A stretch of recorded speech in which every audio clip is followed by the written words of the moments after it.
नमस्कार मित्रांनो, स्वागत आहे आमच्या यूट्यूब चॅनलवर। संध्याकाळची वेळ झाली, आता 6 वाजलेत। शेळ्या आत बांधायच्यात। मम्मी झाडू मारून थोडं जाळ करते, म्हणजे रोज संध्याकाळचं जसं आम्ही करतो तुम्हाला माहिती आहे। इथं मच्छर पिसा वगैरे असतात खूप, तर त्याच्यामुळे साफ होतं सगळं।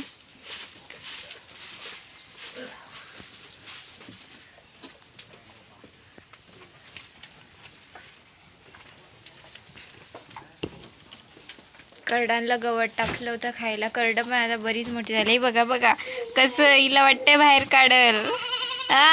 कशी आली लगेच। जा खा तिकडं, आता नाही नेणार मी। बरीच मोठी झालेत आता, 5-5 महिन्याची झालेत ना ग मम्मी तरी।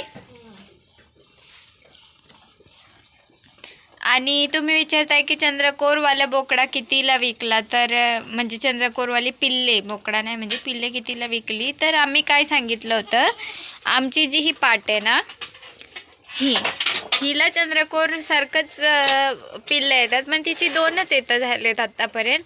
आणि ते पहिले त्याचं पिल्लू आहे, थांबा मी जवळ नेऊन दाखवते। हे बघा, हे पहिलं पिल्लू आहे, ही पाट आहे। एकदम म्हणजे छान आहे ना। आणि आता जरा ती म्हणजे सुटली होती, त्याच्यामुळे लागलेली पण आहे बारीक ह्याच्यातच, वर्षाची नसल झाली अजून ती। आणि दुसरं पिल्लू, आत्ताचं जे झालेलं पिल्लू आहे ना,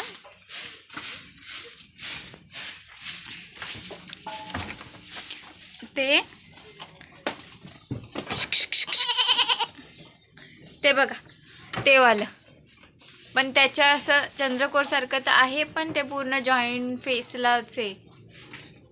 म्हणजे एवढं त्याचं चंद्रकोर सारखं नाही, पण नॉर्मल असं जर त्याच्या फेसवर नसतं तर चंद्रकोर सारखं दिसलं असतं ते, असं मम्मी व्हिडिओमध्येच सांगितलं होतं तुम्हाला। पण नॉर्मल तिच्या पिल्लाला आहे ना चंद्रकोर अशी कपाळावर थोडीशी असतेच, तर ती तर पाठ होती। पण हा आहे बोकडा, बघू कितीला जातोय आता। अजून आम्ही विकायचं काही ठरवलेलं नाही, पण बघतोय दिवाळीत काढायला, कारण दिवाळीत नवीन करडं पण येतील ना। पण अजून विचार चाललेला आहे, काय पक्का नाही। करडं कशी थोडी मोठी करून विकली तर त्याचे पैसे तरी होतील। मागच्या वेळेस काय ते 25,000ला 4 बोकडे गेले, ते पण बरेच मोठे होते, पण आता एकदा व्यवहार झाला तर झाला।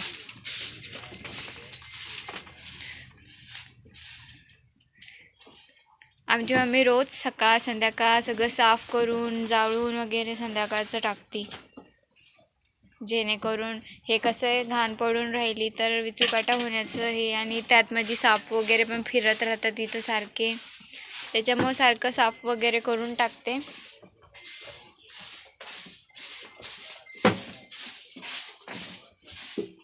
खायला आता काय टाकायचं आहे का नाही ग मम्मी यांना? तेवढं 2 वारी टाकलंय ना।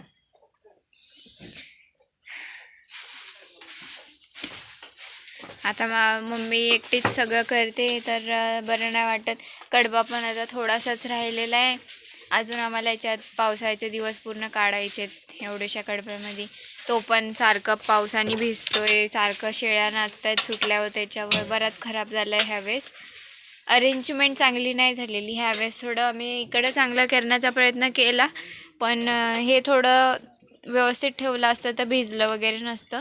पण ह्यावेळेस म्हणजे असं म्हणलं ना तर वाराच, असं वारा पाऊस हेच खूप जोरात होतं सारखं। चक्रीवादळाचे पण मेसेज येतात फोनवर की चक्रीवादळ होण्याची शक्यता आहे, पाऊस खूप होण्याची शक्यता आहे। तर त्याच्यामुळं हे म्हणजे उडण्यासारखं हे एवढं हलकं नव्हतं, पण तरी ते धडधड उडत होतं, तारा तुटून उडत होत्या, त्याच्यामुळे भिजत होतं। बराचसं भुसकट वाया गेलं भिजल्यामुळं, नाहीतर आमच्या शेळ्या खूप आवडीने खातात।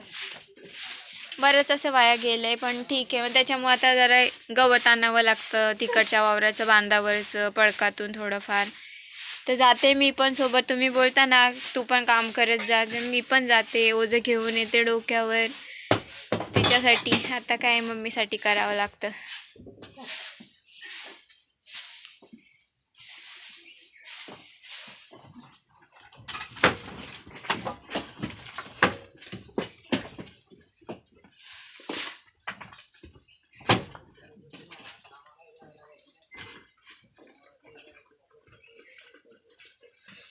ठीक आहे मित्रांनो, चॅनलला नवीन असाल तर सबस्क्राईब करा, छान छान कमेंट करत जा. आणि मी सांगितलेली माहिती तुम्हाला आवडते, तुम्ही कमेंट करता, 1 नंबर माहिती, छान माहिती. तर अशा छान छान कमेंट करत राहा. खूप खूप धन्यवाद.